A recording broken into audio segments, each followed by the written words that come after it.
हरि ओम तत्सत। हरि ओम तत्सत। हरि ओम तत्सत। देखते ही देखते विश्वात्म विद्या मंदिर 27वें वर्ष में प्रवेश कर गया। हमें तो अभी भी कल जैसा लगता है जब हम विश्वात्म कुटीर में, जहाँ अभी हमारा प्राइमरी स्कूल चलता है, विद्या मंदिर का प्राइमरी विभाग, श्री गजू भाई जी के मकान में, वहीं आश्रम की प्रथम प्रतिष्ठा हुई और विश्वात्म कुटीर से विश्वात्म चेतना का विस्तार होता गया और अब तो विश्वात्म चेतना व्यापक रूप ले चुकी है। और मुझे पूर्ण विश्वास है कि आगामी समय में विश्वात्म चेतना दर्शन को सारे विश्व के बुद्धिजीवी अवश्य स्वीकार करेंगे। प्यारे बच्चों, तुम्हारे स्कूल का नाम क्या है?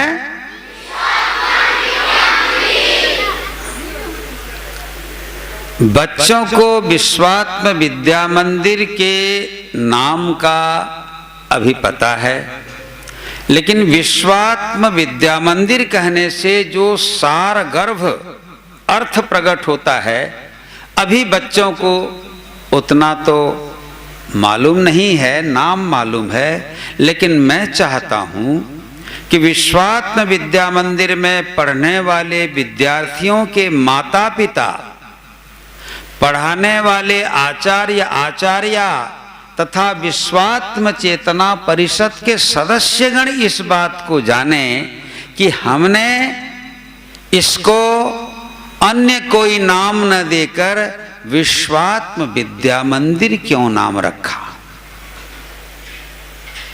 सच बात है। अभी जैसे मनोज बोल रहे थे, अन्य स्कूलों में अगर बच्चे पढ़ते हैं तो वहाँ के संस्कार कुछ अलग तरह के होते हैं और हमारे इस विश्वात्म विद्या मंदिर में पढ़ने वाले बच्चों को हम अलग तरह के संस्कार देने का प्रयास करते हैं। श्रद्धेय मिश्रा जी भी आपके अनुशासन और समयानुवर्तिता की बात कर रहे थे। डिसिप्लिन, अनुशासन, अरे भाई जिसमें डिसिप्लिन होता है वही डिसाइपल कहलाता है और जो अनुशासन में रहता है उसी को ही शिष्य कहते हैं। जिसके जीवन में अनुशासन नहीं है और जिसके अंदर समय का ज्ञान नहीं है, वह व्यक्ति न तो आध्यात्मिक जगत में आगे बढ़ सकता है और न ही ये सामान्य साधारण संसार में भी आगे बढ़ सकता है। कहीं भी आगे बढ़ना है तो अनुशासन चाहिए और समयानुवर्तिता चाहिए, क्योंकि समय किसी के बस में नहीं है। इस बात को याद रखना। समय को कोई नियंत्रित नहीं कर सकता। काल और अवकाश ये दोनों ही किसी के नियंत्रण में नहीं है, अपितु समय के नियंत्रण में हमारा जीवन है। हमारी जीवत दशा अर्थात जन्म से लेकर मृत्यु तक की समयावधि भी हमारा जीवन जो कहलाता है वो भी समय के अंतर्गत है। और ये बात हमें जान के रखना है, याद रखना है कि हमें परमात्मा ने एक निर्दिष्ट समय तक इस संसार में रहने का अवसर दिया है, समय दिया है, या यूं कहिए अधिकार दिया है। इसलिए हमें अपने जीवन के प्रत्येक क्षण को जानने का प्रयास करना चाहिए और उस प्रत्येक क्षण को समझते हुए उस क्षण का सदुपयोग करने का भी प्रयास करना चाहिए। समय का जो दुरुपयोग कर लेता है वह समय फिर लौट के नहीं आता है, मगर सदुपयोग अगर किए हो तो समय तो लौट के नहीं आता, लेकिन आपकी कीर्ति जीवित रह जाती है, आपकी यश प्रतिष्ठा को लोग याद करते हैं। इसलिए हमें अनुशासन एवं समयानुवर्तिता दोनों पर ध्यान देते हुए इस कर्ममय संसार में कर्म करने के लिए अपने को समर्थ बनाना है, और सामर्थ्य का वही केंद्र विद्या मंदिर कहलाता है, जहां से हमें शारीरिक सामर्थ्य का ज्ञान मिलता है, बौद्धिक सामर्थ्य का ज्ञान मिलता है, और अंत में सा विद्या या विमुक्त, ये विद्या के माध्यम से आत्मिक सामर्थ्य का भी बोध होता है। विद्या मंदिर हमें ये बताता है कि हमारा शारीरिक सामर्थ्य क्या है, हम कौन सा कर्म करने के लिए उपयुक्त हैं, हमारी बौद्धिक क्षमता क्या है, हम कितना दूर तक सोच सकते हैं, हमारी दूरदृष्टि कितनी हो सकती है, और अंत में इस संसार में रहते हुए भी कैसे हम जीवन को आनंद पूर्वक जिएं, और रोते हुए भले ही आए थे, हंसते हंसते यहां से जाएं और मस्त रहें, इसकी शिक्षा भी विद्या मंदिर से मिलती है। मैं विद्या मंदिर की बात कर रहा हूं। हमारे यहां स्कूल नहीं कहा जाता, स्कूल इंग्लिश शब्द है। अंग्रेज आए तो अपने साथ स्कूल लाए। हमारी प्राचीन संस्कृति गुरुकुल की है। गुरु के घर में हम पढ़ने जाते थे, गुरु का घर ही हमारा गुरुकुल होता है। हमारा अपना एक कुल है, वंश है, परंपरा है, लेकिन हम विद्या के माध्यम से गुरु के कुल से जुड़ते थे। इसीलिए हमारे यहाँ दो प्रकार की वंश परंपरा चलती थी, अभी भी चलती है। एक बिंदु परंपरा, अर्थात पिता पुत्र, ये वंश, हमारा जो वंश है, जो कुल है, वो बिंदु परंपरा है। माता पिता के औरस से जो वंश चलता है उसको कहते हैं बिंदु वंश। और दूसरा, गुरु की शिक्षा से, ध्वनि से, मंत्र दीक्षा से, ज्ञान से जो परंपरा चलती है उसको नाद परंपरा कहते हैं, नाद वंश। गुरुकुल से निकलने वाले विद्यार्थी भी गुरु के वंशधर हैं, गुरु के अंशधर हैं, वंशधर हैं, लेकिन वह कुल गुरुकुल का है। इसीलिए प्यारे बच्चे, तुम्हें पढ़ाने वाले तुम्हारे आचार्य भी, उनको भी हमारे शास्त्र में पिता का स्थान दिया गया है। जनिता चोपनेता च यस्तु विद्याम प्रयच्छति, अन्नदाता भयत्राता पंचैते पितर स्मृता। हमारे यहाँ 5 पिता माने गए हैं। एक पिता वो जो हमें जन्म देता है, एक पिता जो हमें उपनयन संस्कार अर्थात व्रतोपयन करता है, गायत्री मंत्र प्रदान करता है, दीक्षा देता है। यस्तु विद्याम प्रयच्छति, एक पिता वो जो हमें पढ़ाता है, शिक्षा देता है, वो भी पिता है। अन्नदाता, एक पिता वह भी है जो हमें हमारा भरण पोषण करता है, हमें भोजन देता है। और एक पिता है जो हमें भय मुक्त करता है, निर्भय बनाता है, हमें असमय में हमारी सहायता करता है, असुरक्षित अवस्था में हमें सुरक्षा प्रदान करता है। तो जन्म देने वाला पिता, दीक्षा देने वाला भी पिता, विद्या देने वाला भी पिता, अन्न देने वाला भी पिता और रक्षा करने वाला भी पिता। कितने पिता हो गए? 5। तो हमारी ये परंपरा है। हमारी परंपरा में शिक्षा के केंद्र को, सीखने के स्थान को हम लोग शिक्षा केंद्र भी कहते हैं, शिक्षालय भी कहते हैं, विद्यालय भी कहते हैं, विद्या मंदिर भी कहते हैं। मंदिर का मतलब घर, जैसे देवालय विद्यालय, देव मंदिर जगन्नाथ मंदिर कहते हो ना, ऐसे विद्या मंदिर। विद्या मंदिर मतलब विद्या का स्थान, घर। हमने इसको आप लोग बढ़िया ध्यान से सुने। मैं अभिभावकों से भी कहता हूं, आचार्य आचार्याओं से भी, और हमारे विश्वात्म चेतना परिषद के सदस्यों से भी मैं हर बार कहता हूं, एक स्कूल खोलना चाहिए, इसलिए स्वामी जी ने विश्वात्म विद्या मंदिर नहीं बनाया है। या फिर कुछ लोगों को नियुक्ति दे करके कुछ उनको वृत्ति प्रदान करें, इसके लिए भी विद्या मंदिर नहीं है। और मैं हर बार कहता हूं, शिक्षकता, पढ़ाना, शिक्षा दान करना कोई वृत्ति नहीं है, ये तो मनुष्य की प्रवृत्ति होनी चाहिए। उसकी शौक होनी चाहिए कि पढ़ाए वो, तब जाकर के विद्या भी सफल होती है।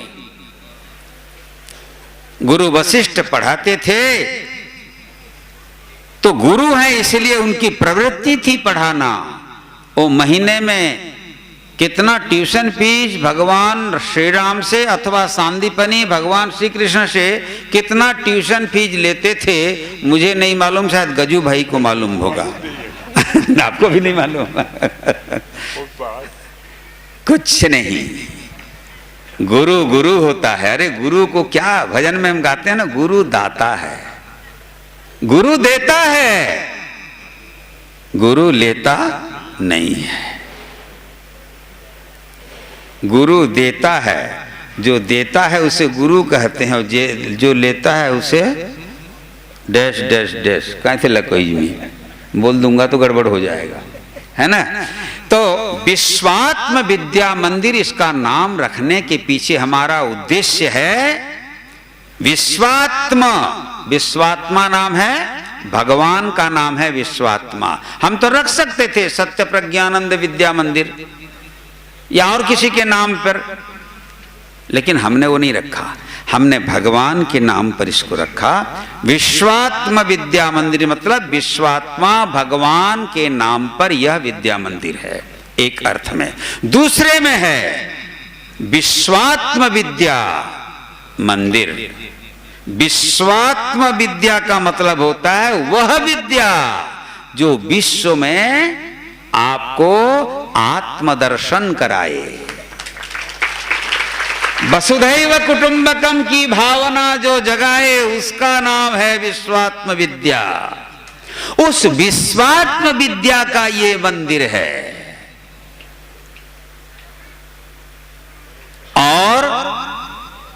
और एक अर्थ में कहें तो विश्वात्म विद्या, विश्वात्मा मतलब विश्व है आत्मा जिसकी, ऐसे उस भगवत तत्व के बारे में भी जहां के बच्चों को ज्ञान दिया जाए, वह विश्वात्म विद्या मंदिर है। अगर हम केवल इसी अर्थ में पढ़ाते बच्चों को, तो यहां बच्चा कोई भी नहीं भेजता। क्यों भाई? लोग बोलते कि स्वामी जी बच्चों को बाबा जी बना देंगे, बच्चियों को माता जी बना। किए बाबा जी माता जी है वो कह रहे, है वो क्या? कहो तो हाथ ऊपर करो। कोई नहीं। अच्छा, डॉक्टर कितने लोग हो गए? हाथ ऊपर करो। ठीक ठीक। अच्छा, इंजीनियर कितने लोग हो गए? हाथ ऊपर करो।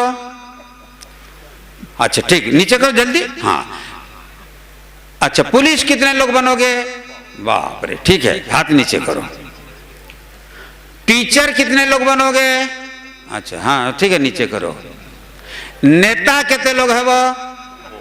अरे अच्छा, चोर कितने लोग है वो? कोई नहीं मनोज जी, चोर हमारे यहाँ कोई नहीं निकलेगा, लेकिन नेता निकलेंगे। अच्छा, व्यवसायी के है वो? बिजनेस के करबो? हाँ हैं वो कुछ लोग समझदार हैं, बिजनेस करेंगे, उनका शायद बिजनेस कुछ होगा। अच्छा, मनोज जी जैसे बहुत बड़े लोहा कारखाना, बहुत बड़ा कारखाना से हो चन निर्देशक, बहुत बड़ा लोकान ताकर बगैर लोहा कारखाना के करबो? अरे भाई, आपके डिपार्टमेंट वाले भी हैं हमारे यहाँ। ठीक, साइंटिस्ट कितने लोग बनोगे? वाह, ये सब वैज्ञानिक बनेंगे। ठीक, और अभिनेता कितने लोग है वो? एक्टर बुझिगिरी कहूँ तो अभिनेत्री के है वो? अच्छा, उसमें भी हैं, एक दो हैं। ठीक है, शाबाश। आप देखेंगे ना उनका परफॉर्मेंस, आज देखेंगे तो बहुत अच्छी बात है। देखिए, आपके बच्चे ये बनेंगे। इसके साथ साथ हम चाहते हैं कि विश्वात्म विद्या के माध्यम से उनके अंदर मानवता पैदा हो। तो ये आपके बच्चे ऐसे बने, डॉक्टर प्लस मनुष्य बने। डॉक्टर बने लेकिन मनुष्य बन करके डॉक्टर बने। इंजीनियर मनुष्य बन के, माने वेद की वाणी है, मनुर्भव मनुष्य बनो। तो पहले मनुष्य बनाने का हम प्रयास कर रहे हैं। उसके साथ आपके बच्चे यहाँ प्रथम श्रेणी में पास होते हैं। जैसे इस बार मैट्रिक में सभी बच्चे प्रथम श्रेणी में पास हुए, A1 में गए, ये तो अच्छी बात है। लेकिन इसके साथ साथ बच्चों में अच्छे संस्कार भी आने चाहिए। तो मैं अभिभावक, उन बच्चों के माता पिता से भी ये आग्रह करूंगा कि बच्चे तो हमारे यहाँ 10 बजे से 4 बजे तक रहते हैं, 6 घंटा मात्र। 24 घंटे में 6 घंटा यहाँ रहते हैं, बाकी 18 घंटे आपके पास रहते हैं। और माता पिता लोग, आप लोग ध्यान दो कि 18 घंटे में 9 घंटा आपका बच्चा आजकल मोबाइल गेम खेलने में पार करता है।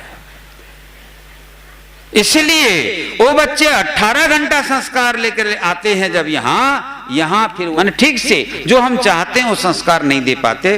तो कम से कम बच्चों को नियंत्रित करें, संयमित करें। माता पिता आप लोग वहां कुछ सहयोग करें। किनका सहयोग करें? यहाँ के आचार्य आचार्याओं का। हमारे गुरुजी गुरुमाँ बहुत अच्छी तरह से आपके बच्चों को प्यार देते हैं। आप जितना प्यार देते हो आपके बच्चों को, मैं भी उतना ही प्यार देता हूं। पिला मैंने तुमको मन को 85 के नहीं कहता। अभी कुछ दिन पहले मैं यात्रा में था, कलाहंडी, कोरापुट, विशाखापट्टनम तरफ गया था, वहां से लौटा। 10 दिन की यात्रा थी। मैं आया और शाम को घूमते हुए निकल रहा था यहाँ से, तो जैसे ही इस पे पास आया, बच्चे खेल रहे थे, कोई फुटबॉल कोई इधर उधर खेल रहे थे। बहुत सारे बच्चे मेरे पास दौड़ के चले गए। आपके बच्चे? तुमर पुआ झियो माने, तुम झियो माने नहीं थी, हॉस्टल में तो झियो नहीं है, पुआ माने। और मेरे से क्या पूछा मालूम? बोले स्वामी जी अपन इतनी दिन किन की पले जी थे, आप इतने दिन कहाँ चले गए थे? मैंने बोला क्या बोला? नहीं आपण नहीं थी जे पूरा आश्रम टा छीना लागू था, एक्शन करी छीना लग रहा था और खुजार लागू था। मैं कहली मुई भी तुमको खुजू थी। मैंने बच्चों के साथ देखो हम लोगों का कितना तादात्म्य है। हम सवेरे शाम आपके बच्चों की यहाँ देखभाल करते हैं, लेकिन उसके साथ साथ आप भी थोड़ा ध्यान दें। हम सब मिल करके इस विश्वात्म विद्या मंदिर से अच्छे मनुष्य पैदा करें। अच्छे मनुष्यों की आज दुनिया में जरूरत है। आज दुनिया में केवल भारत में ही 130 करोड़ लोग होंगे, लेकिन अच्छे मनुष्य कितना होंगे ये मुझे, क्योंकि इसका आंकड़ा कोई नेता नहीं देता। कि अच्छे मनुष्य कितने हैं। भारत की जनसंख्या तो 130 करोड़ की दे देते हैं, मगर भारत में मनुष्य कितने हैं? मनुष्य रूप में तो 130 करोड़ हैं, लेकिन मनुष्य कितने हैं इसका आंकड़ा आजकल कोई भी नहीं देता। हम चाहते हैं ये आपके बच्चे मनुष्य बनकर के संसार में मनुष्यों की गिनती करें, मनुष्यों का आंकड़ा बनाएं और मनुष्यों की संख्या बढ़ाएं। ये धरती में मनुष्य बढ़ेंगे तो धरती सुरक्षित रहेगी, और मनुष्य के रूप में दिखाई पड़ने वाले बिना सींग और पूंछ के आदमी बढ़ते रहेंगे तो धरती का वातावरण गर्म होता रहेगा, धरती विक्षुब्ध होती रहेगी। मैं हर हमेशा ये संकेत दे रहा हूं हर मंच से, सबको इस बात को गंभीरता से समझना चाहिए कि धरती आज विक्षुब्ध है, वायु आज विक्षुब्ध है, आकाश विक्षुब्ध है, मतलब क्रुद्ध है, जल विक्षुब्ध है, पृथ्वी, जल, तेज, वायु और आकाश, ये पांचों महातत्व आज विक्षुब्ध हैं, और ब्रह्मांडीय मन ही आज विक्षुब्ध है। ब्रह्मांडीय मन जब विक्षुब्ध होता है तो सारे व्यष्टि मन, आपके मन में भी विक्षोभ पैदा होता है। समझ रहे हैं मेरी बात को? उस और कोई ध्यान नहीं दे रहा है, सब बोल रहे हैं ग्लोबल वार्मिंग के कारण ऐसा हो रहा है। अरे ग्लोबल वार्मिंग कौन कर रहा है, उधर ध्यान देना चाहिए, और वहीं हमारे ऋषि लोग ध्यान देते हैं। मेरे बंधुओं, माताओं, इस बात को गहराई से सोचो, हमें कुछ अच्छे मनुष्य पैदा करना है, और उसी के लिए विश्वात्म विद्या मंदिर है। मेरी बहुत बहुत शुभकामनाएं आप सबको भी, मंच में बैठे हुए सभी अतिथियों को भी। अभी ये प्रथम सेशन है और अपराह्न सेशन में और बातें करेंगे। भगवान सबको प्रसन्न रखें। इन्हीं शुभकामनाओं के साथ हरि ओम तत्सत।